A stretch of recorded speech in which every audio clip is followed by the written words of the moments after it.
सरबराह RSS खुद भी इंतहा पसंदी का शिकार, एक बयान से हिंदू इंतहा पसंद आग बबूला, ऐसा क्या कह दिया। भारत की हिंदू इंतहा पसंद तंजीम आरएसएस के सरबराह खुद भी इंतहा पसंदों के निशाने पर आ गए।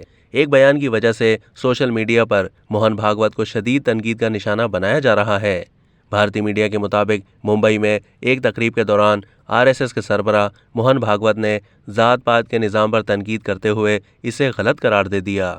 उन्होंने कहा कि हमारे माशरे के तई भी जिम्मेदारी है। जब हर काम माशरे के लिए होता है तो कोई ऊंचा, कोई नीचा या कोई मुख्तलिफ कैसे हो गया। भगवान ने हमेशा कहा है कि मेरे लिए सब एक हैं, उनमें कोई जात पात नहीं, लेकिन पंडितों ने दर्जे बना लिए, जो गलत था। आरएसएस सरबराह के इस बयान को बाज हल्के हिंदू मुखालिफ कह रहे हैं तो बाज इसकी पजीराई भी कर रहे हैं, जबकि एक हल्का उनके बयान को इंतखाबी मुहिम का हिस्सा करार दे रहा है। एक सारिफ ने लिखा है कि मोहन भागवत का जहनी तवाजुन ठीक नहीं है, उन्हें किसी पागल खाने में दाखिल करवा दो। अपनी सियासत के लिए वो बरहमनों को कुर्बानी का बकरा बना रहे हैं।